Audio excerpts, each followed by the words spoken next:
Hello and welcome dear student, मैं Manish Sharma math के इस लेक्चर में आप सभी का स्वागत करता हूं। और बच्चों, आज हम स्टार्ट करने जा रहे हैं आपके सेकंड चैप्टर को, जिसका नाम है रिलेशन एंड फंक्शन।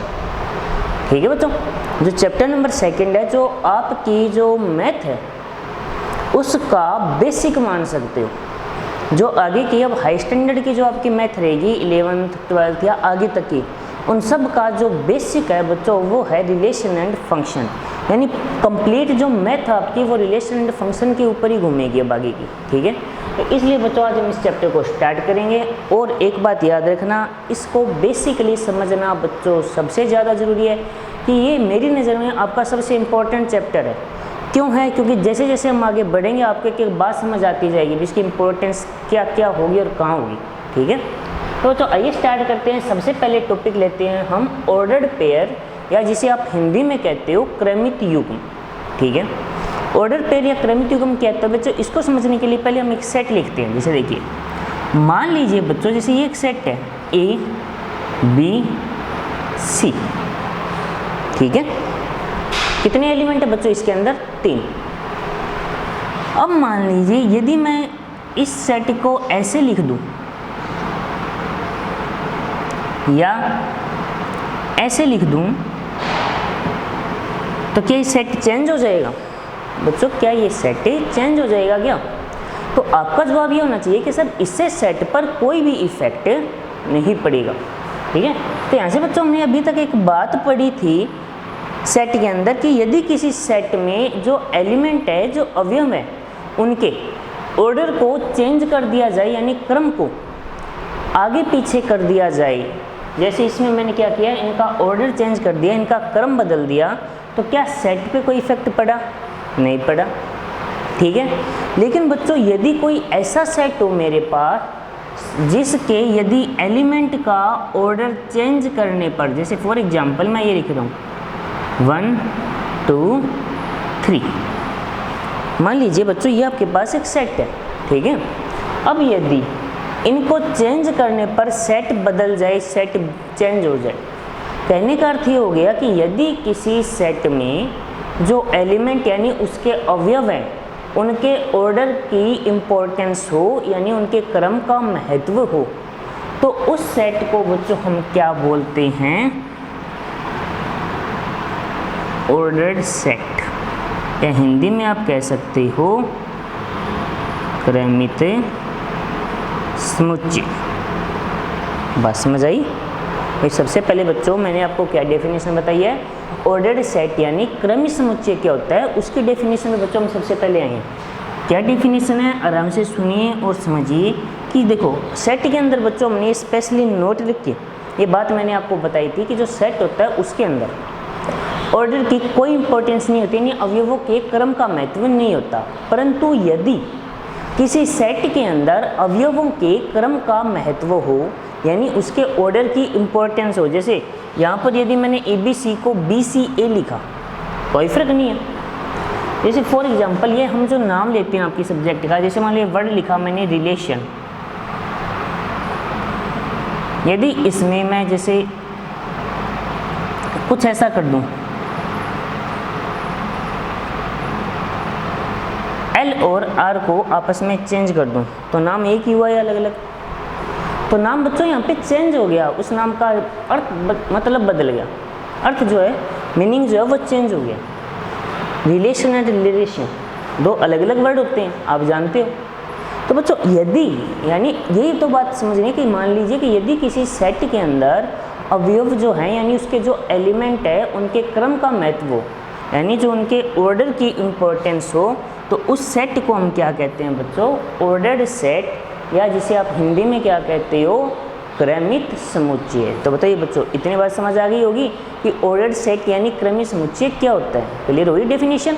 तो आइए बच्चों हम आगे बढ़ते हैं। ऑर्डर्ड सेट के बाद जो मेन डेफिनेशन हमारी, हम उसके ऊपर आते हैं। ऑर्डर्ड पेयर क्या होता है बच्चों? तो आप सभी जो हैं वो पेयर और इन दो वर्ड पे देखिए। पेयर किसे कहते हैं, युग्म किसे कहते हैं? भाई हिंदी मीडियम के जो स्टूडेंट है वो युग्म वर्ड यूज कर लो, यानी जोड़ा। पेयर यानी दो को मिलाकर जो बनेगा उसे हम क्या कहते हैं? पेयर या युग्म। ठीक है, कि जो दो चीज़ों को मिलाकर, कोई भी दो वस्तुओं को मिलाकर जो चीज़ बनती है उसे हम क्या कहते हैं, उनका पेयर कह देते हैं, उनका युग्म कह देते हैं, उनका जोड़ा कह देते हैं। ठीक है, तो बच्चों को सिंपल सी डेफिनेशन है कि यदि किसी ऑर्डर्ड सेट के अंदर कितने एलिमेंट हो, 2 एलिमेंट आ जाए, कितने एलिमेंट आ जाए, 2 एलिमेंट यानी 2 अवयव आ जाए, तो उस सेट को बच्चों क्या बोला जाएगा, ऑर्डर्ड पेयर, जिसे आप हिंदी में क्या कहते हो, क्रमित युग्म। तो बताइए बच्चों को समझ आई है नहीं क्रमित युग्म की? मेन डेफिनेशन यहाँ से स्टार्ट हो चुकी है। ऑर्डर सेट की डेफिनेशन नहीं पूछी जाती, ऑर्डर सेट सिर्फ इतना बताता है कि वहाँ पे जो एलिमेंट है उनके ऑर्डर की इंपॉर्टेंस है या नहीं है, यानी उनके क्रम का महत्व है या नहीं, सिंपल सी बात है। ठीक है, लेकिन जो ऑर्डर पेयर है वो एक डेफिनेशन भी है और उसका आगे यूज भी बहुत ज़्यादा होगा। कैसे होगा वो देखिए, और आप यूज कर चुके हो, चलो सिंपल सी बात है, आप यूज कर चुके हो। ये हुआ ऑर्डर सेट का आप यूज कर चुके हो, 10th क्लास में किया है, शायद 9th क्लास में भी किया होगा, सोचने में पड़ गए होंगे सारे कि सर ये तो 11th के वर्ड है, 10th में 9th में कहाँ यूज किया। तो बच्चों मैं इसके एग्जाम्पल देता हूँ, देखिए आपको याद आता है या नहीं आता है। इसके एग्जाम्पल x, y सबसे बेस्ट एग्जाम्पल मैं ये मानता हूँ इसका। याद आया कुछ? अब याद आ जाना चाहिए। कोऑर्डिनेट,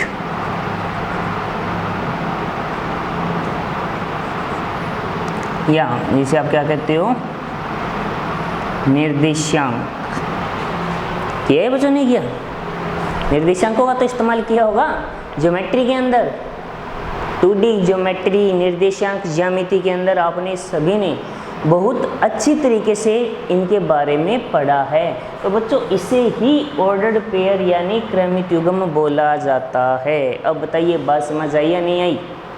कोई डाउट है? तो ऑर्डर पेयर की सिंपल सी डेफिनेशन है, निर्देशांक का बच्चों को आप ऑर्डर पेयर बोल सकते हो, क्रमित युग्म बोल सकते हो। ठीक है, यानी 2 अवयवों को लेकर, कितने एलिमेंट को लेकर, सिर्फ 2 एलिमेंट को लेकर मैं यदि कोई सेट बनाता हूँ, कितने एलिमेंट को लेकर, 2 एलिमेंट को लेकर यदि मैं कोई सेट बनाता हूँ जिनके अंदर उनके ऑर्डर की इम्पोर्टेंस हो यानी क्रम का महत्व हो, तो उसे क्या बोला जाता है, क्रमित युग्म।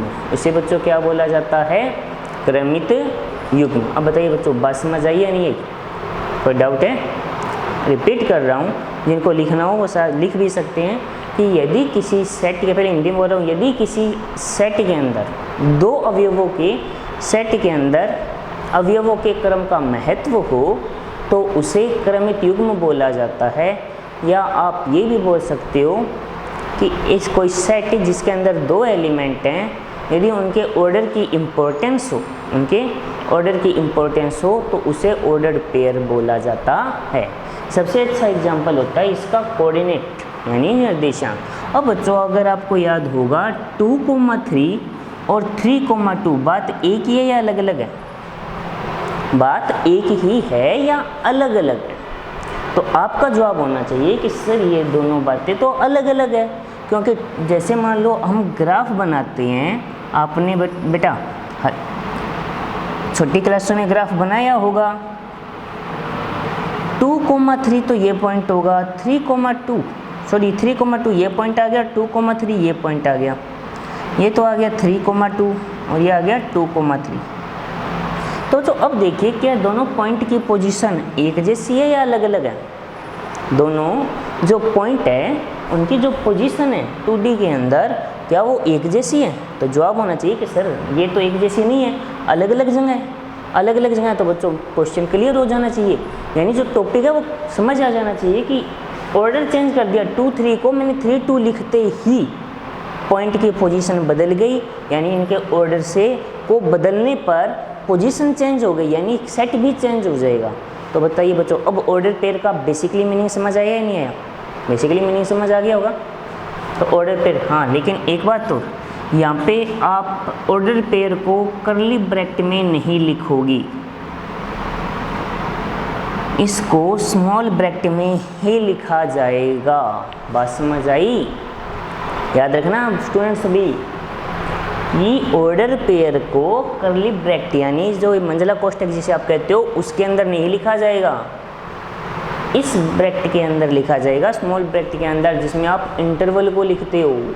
क्लियर है कि यहाँ पे हमें ऑर्डर को इम्पोर्टेंस देनी है, क्योंकि करली ब्रैकेट लगाने का मतलब है ऑर्डर की इम्पोर्टेंस नहीं है। ठीक है, तो दो एलिमेंट जरूर दिखाई देंगे आपको ए बी, लेकिन करली ब्रैकेट का मतलब बच्चों क्लियर है कि ऑर्डर की कोई इम्पोर्टेंस नहीं है, लेकिन हमें तो ऑर्डर को इम्पोर्टेंस देनी है, तो इसलिए थोड़ा सा अलग दिखाना पड़ेगा स्मॉल ब्रैकेट। क्लियर है, इतनी बात समझ आ गई। तो आइए कुछ और चीज़ें बच्चों इसके बारे में हम पढ़ते हैं। देखो कुछ वर्ड है बच्चों जो मैं अब लिख रहा हूँ, आप शायद उनका स्क्रीनशॉट ले लेना, क्योंकि शायद आपको बुक में नहीं मिली। ठीक है, कई वर्ड ही होते हैं। जैसे बच्चों देखो, यदि मान लीजिए मैं कोई एलिमेंट लिया जिसमें x1 x2 ऑर्डर पेयर कुछ ऐसा है, इसको बोला जाता है टू टपल। क्या बोला जाता है? Two tuple. ठीक है, आपको शायद आगे कहीं ये वर्ड सुनने को मिल जाए, आगे आपको कहीं ये वर्ड सुनने को मिल जाए। टपल को हिंदी में टुपल भी कहते हैं। ठीक है, लेकिन ये वर्ड ज़्यादा सुटेबल है, टू टपल। ओके, तो आपको याद रखना है। तो यदि किसी ऑर्डर पेयर के अंदर 3 एलिमेंट हो, 3 अवयव हो, तो उसको क्या बोला जाएगा? फिर 3 टपल बोला जाएगा। ये वर्ड याद रखना बच्चों, आगे कहीं जरूरत पड़ सकती है इसकी। ये वर्ड आगे कहीं भी यदि बुक में आपको दिखे तो इसका बेसिकली मीनिंग मैं बता रहा हूँ, वो आपको याद रखना है। इस तरीके से मैं n टपल को क्या लिखूँगा? x1 x2 x3 and so on. Action बेटा ये एक्सन नहीं है, ये x4 है। Okay, action. अब बात समझ में आ गई शायद आपको कहीं भी। हाँ, कोई बच्चा ये सोच रहा हो कि ऑर्डर पेयर, ऑर्डर बच्चों पेयर बोला है मैंने, तब तो 2 ही एलिमेंट होंगे, लेकिन वर्ड जब ये हो जाए, देखो टू टपल यानी 2 एलिमेंट होंगे। यदि इसके अंदर 3 एलिमेंट हो तो उसको ऑर्डर पेयर ना बोलकर मैं 3 टपल बोलूँगा। ठीक है, और यदि उसके अंदर 4 अवयव हों तो उसको मैं 4 टपल बोलूँगा। इस तरीके से यदि n एलिमेंट तक आगे चल रहा है तो इसको मैं क्या बोलूँगा? n टपल बोलूँगा। ठीक है, ये बात आपको याद रखनी है। तो बच्चों टपल वाली बात क्लियर होगी? कोई डाउट है? देख सकते हो आप। तो बच्चों यदि इतनी बात आपकी समझ आ चुकी है तो आज एक बहुत ही इंपॉर्टेंट टॉपिक आज हम स्टार्ट करने जा रहे हैं। तो सब क्योंकि जो ऑर्डर पेयर के ऊपर ही बेस्ड है। तो बच्चों अब याद रखना, रिलेशन एंड फंक्शन जो मैंने वर्ड लिखा था उसमें ऑर्डर पेयर की हमें जगह जगह ज़रूरत पड़ेगी, ऑर्डर पेयर की जगह जगह ज़रूरत पड़ेगी। इसलिए जो ऑर्डर पेयर टॉपिक है वो आपको बेसिकली मीनिंग पता होना चाहिए। आपके सामने लिखा हुआ है x, y, यानी इस तरीके से जो 2 एलिमेंट को लेकर आप बनाओगे वो ऑर्डर पेयर होगा। 2 एलिमेंट है तो पेयर होगा। हाँ, इसको पेयर तो मैं नहीं बोल सकता क्योंकि पेयर में स्पेशली 2 एलिमेंट के लिए यूज़ करते हैं। ठीक है, बाकी इसको 2 tuple 3 tuple 4 tuple n tuple जितने भी एलिमेंट हो बोला जाता है। हाँ, बाकी आपके लेवल तक मोस्टली 2 टपल या हाईएस्ट 3 टपल तक ही जाते हैं, तो 2D और 3D। ठीक है, आगे देखिए स्टूडेंट,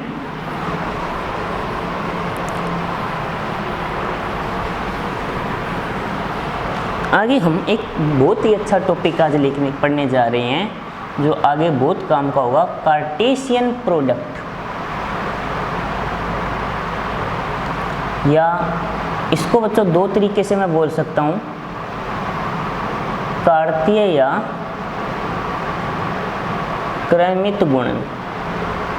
बच्चों देखो इसके अंदर वर्ड मल्टीप्लिकेशन जरूर है, वर्ड प्रोडक्ट जरूर यूज हुआ है, लेकिन इसमें हम प्रोडक्ट नहीं करेंगे। इसको लिखने की प्रोसेस क्या होगी वो समझनी है। ठीक है, कई बार वर्ड को देखकर ही आपको जजमेंट नहीं देना है बच्चों। ठीक है, भाई आपने कार्टेशियन प्रोडक्ट वर्ड देख लिया, उसको आप देखते यदि ये जजमेंट दे दो कि हाँ भाई इनका मल्टीप्लाई कर दो। बच्चों याद रखना सेट का कभी मल्टीप्लाई नहीं होता। आपको सर कैसे? तो बच्चों यदि स्टार्टिंग में आपको याद हो, जब मैंने सेट बताया था तो मैंने कहा था सेट तो मैं इंसानों का भी बना सकता हूँ। सेट तो इंसानों का यानी आपकी जो क्लास है उन सभी स्टूडेंट का मैं एक सेट बना सकता हूँ। तो क्या किसी इंसान का दूसरे इंसान से मल्टीप्लिकेशन हो सकता है? मल्टीप्लिकेशन तो सिर्फ नंबर्स का हो सकता है, संख्याओं का हो सकता है। किसी इंसान का दूसरे इंसान के साथ तो मल्टीप्लाई नहीं हो सकता, या हो सकता है?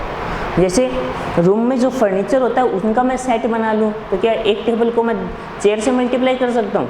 नहीं कर सकता। हाँ, उनको टेबल और चेयर को मैं क्या रख सकता हूँ बच्चों? साथ में रख सकता हूँ, इतना ज़रूर कर सकता हूँ। बात समझ आ रही है जो मैं कहना चाह रहा हूँ?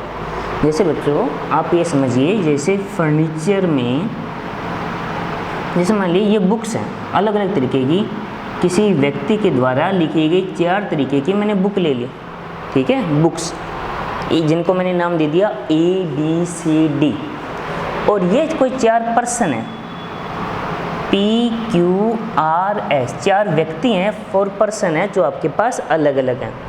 अब मुझे इनका मल्टीप्लाई करना है, तो बताइए बच्चों ये बुक का सेट है, इसको मैं बुक यानी कैपिटल B मान लो, ये पर्सन है 4 पर्सन। अब बताइए क्या बुक का किसी पर्सन के साथ मैं मल्टीप्लिकेशन कर सकता हूँ? नहीं कर सकता हूँ। हाँ इतना जरूर कर सकता हूँ कि बुक को उस पर्सन को दे सकता हूँ, पर्टिकुलर पर्सन को दे सकता हूँ नहीं। जैसे मान लो मुझे A बुक है वो किसी को देनी है, तो मैं P को दे सकता हूँ या Q को दे सकता हूँ या R को दे सकता हूँ या S को दे सकता हूँ। मल्टीप्लिकेशन तो नहीं कर सकता। हाँ इसको बोला मल्टीप्लिकेशन जाता है, लेकिन एक्चुअली में मल्टीप्लिकेशन तो नहीं हो सकता। तो बच्चों याद रखना, एक सेट का दूसरे सेट के साथ एलिमेंट का मल्टीप्लिकेशन नहीं होता, उनको साथ लिखना है। बस समझ आई? रिपीट कर रहा हूँ, आराम से समझिए, क्योंकि बच्चों देखो आराम से एक बात दिमाग में बैठाओ कि ये सारी बातें आपके लिए नहीं हैं। तो हाँ एक बार आपको थोड़ा सा अलग फील होगा, लेकिन आप उसको समझने की कोशिश करो, बार बार इन वीडियोज़ को देखो, पक्का आपके समझ आएगी, एक एक चीज़ समझ आएगी और आपको मज़ा भी आएगा, क्योंकि मैथ एक इंटरेस्टिंग सब्जेक्ट है अपने आप में, ठीक है। तो बच्चों मैं ये कह रहा हूँ कि भाई एक सेट का दूसरे सेट के साथ मल्टीप्लिकेशन नहीं करना, लिखा प्रोडक्ट जरूर है लेकिन मल्टीप्लाई नहीं किया जा सकता। क्यों नहीं किया जा सकता? इसके लिए मैंने एक एग्जांपल लिया। अभी मैंने 4 बुक ले ली और 4 पर्सन ले लिए जिनको इन बुक्स को देनी है मुझे, तो आप खुद बताओ क्या किसी बुक का किसी पर्सन के साथ मल्टीप्लाई कर सकता हूँ क्या?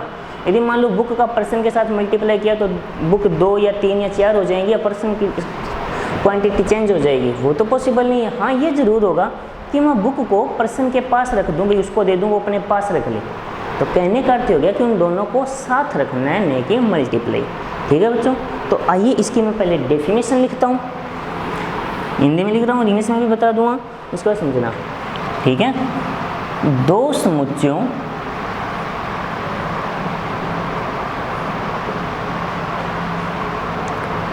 A व B का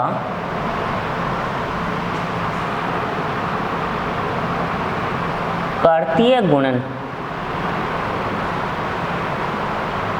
उनके अवयवों से बने क्रमित युग्मों का समुच्चय होता है, जहाँ प्रथम अवयव A से व द्वितीय अवयव B से होगा। देखिए बच्चों पहले मैं रिपीट कर रहा हूँ इस डेफिनेशन को, आराम से समझिए, ध्यान से सुनिए, दिमाग में बिठाइए। क्या लिखा है कि 2 समुच्चयों A व B का कार्तीय गुणन उनके अवयवों से बने क्रमित युग्मों का समुच्चय होगा, जहाँ प्रथम अवयव A का व द्वितीय अवयव B का होगा। तो अब इसको हम यदि मैथमेटिकली कैसे रिप्रेजेंट करेंगे कि जो A क्रॉस B है बच्चों, वो एक सेट बनेगा, किस फॉर्म में? इस फॉर्म में, ऑर्डर्ड पेयर की फॉर्म में बनेगा। ठीक है, अब आराम से सुनिए कि Cartesian product of 2 set A and B is defined as A cross B equal to A comma B, where A belong from A and B belong from B। बात समझ आ गई होगी बच्चों, डेफिनेशन समझ आई या नहीं आई? हिंदी में बोर्ड पे लिखी हुई है, इंग्लिश में बोल रहा हूँ कि Cartesian product of 2 set A and B is defined as A cross B is ordered pair A comma B, where A belong from A and small b belong from B। ठीक है बच्चों, यानी इस तरीके के जितने भी ऑर्डर्ड पेयर बनेंगे आप उनका कार्टेशियन प्रोडक्ट लेकर ठीक है। उनके आप जो ऑर्डर्ड पेयर लेकर जो सेट बनाओगे जहाँ पे फर्स्ट एलिमेंट ए का होगा, सेकंड एलिमेंट बी का, तो वो क्या होता है आपका ऑर्डर पेयर। हाँ, अब इसको एक एग्जांपल के थ्रू समझने की मैं समझाने की कोशिश करता हूँ। मान लिया मैंने ए के अंदर एलिमेंट आ रहे हैं ए कोमा बी, और बच्चों बी के अंदर एलिमेंट आ रहे हैं 1 2 3, तो ए क्रॉस बी को मैं क्या लिखूँगा, ए कोमा बी क्रॉस 1 2 3। तो मुझे क्या करना है, इसका इसके साथ मल्टीप्लाई करना है, यानी मल्टीप्लाई नहीं होगा, इनको साथ लिखना है। साथ लिखने का तरीका ऑर्डर पेयर इस फॉर्म में। तो देखो जब ए का 1 के साथ मल्टीप्लाई होगा तो क्या बनेगा, ए कोमा 1। ऑर्डर पेयर बनाना है, ए का 2 के साथ ऑर्डर पेयर बना दो, ए का 3 के साथ, यानी ए का एक तरीके से कहने का मतलब तीनों के साथ मल्टीप्लाई हो गया ना, इनको साथ लिखना है, मल्टीप्लाई वैसे नहीं होगा, मैंने आपको बताया। बी को बनाओ तो क्या होगा, बी का 1 के साथ, बी का 2 के साथ, बी का 3 के साथ। आगे बात समझ में, इनमें कॉमा लगा दो। तो ये आ गया बच्चों आपका ए क्रॉस बी। तो अब बताइए बच्चों, ए क्रॉस बी का जो बेसिकली मीनिंग है वो समझ आया या नहीं आया? समझ आया होगा कि आपको क्या करना है, सिर्फ और सिर्फ ए क्रॉस बी के एलिमेंट को ऑर्डर पेयर बनाना है। यानी पहले जो इसका एक एलिमेंट है उन सब के साथ ऑर्डर पेयर बना दो, बाद वाले का बाद वाले का। लेकिन एक बात आपको स्पेशली याद रखनी है, जो सेट पहले है उसके एलिमेंट भी पहले होंगे, जो सेट बाद में है उसके एलिमेंट भी बाद में होंगे। तो अब बताइए बच्चों, जो ऑर्डर पेयर लिखा हुआ है वर्ड और कार्टेशियन प्रोडक्ट है वो समझ आया नहीं आया? इस तरीके से आप कोई भी दो सेट का कार्टेशियन प्रोडक्ट कर सकते हो। दो का क्या, 3 का भी होगा, 4 का भी हो सकता है, वो हम आगे के लेक्चर में करते रहेंगे, क्वेश्चन करेंगे तब आपको समझ आ जाएगी। लेकिन एक बात इतनी समझ आई है नहीं है, ठीक है। अब एक छोटी सी बात बच्चों आपको और गौर करनी है, ए के अंदर देखिए कितने एलिमेंट है, तो आपका जवाब होना चाहिए कि ए के अंदर 2 एलिमेंट है, ठीक है। इसके अंदर कितने एलिमेंट हैं, 3, और इसके अंदर टोटल कितने एलिमेंट हो गए, 6। पता चल गया। तो यदि किसी सेट ए में m एलिमेंट है और b में n एलिमेंट हैं, तो a क्रॉस b में जो एलिमेंट होंगे वो क्या होंगे, m क्रॉस n। हो गया बच्चों क्लियर? तो बताइए सारी बात समझ आई या नहीं आई? तो बच्चों ज़्यादा मैं आप पे एक बार बोझ नहीं डालूंगा, मुझे पता है, क्योंकि ये बात नहीं है, एक बार समझने में दिक्कत आ सकती है। तो एक बार जितना कवर हो सकता है हम उतना चाहे थोड़ा थोड़ा करेंगे, लेकिन हाँ बढ़िया तरीके से टॉपिक समझ आना जरूरी है। तो आज के लेक्चर में आपको सिर्फ 2 टॉपिक तैयार करने हैं, ऑर्डर पेयर और क्रमित गुणन यानी कार्टेशियन प्रोडक्ट। हाँ, ये टॉपिक फिनिश नहीं हुआ बच्चों, अभी इसके बहुत सारे क्वेश्चन हैं, हम अलग अलग तरीके से ऑर्डर पेयर बनाएंगे, पता करेंगे भी इन 2 के आधार पे ये तो बना लिया, ये देखकर ये भी पूछेगा तो वो भी बनाना सीखें, तो वो सारी की जानकारी नेक्स्ट लेक्चर में करेंगे। तो बच्चों तब तक के लिए टेक केयर, धन्यवाद।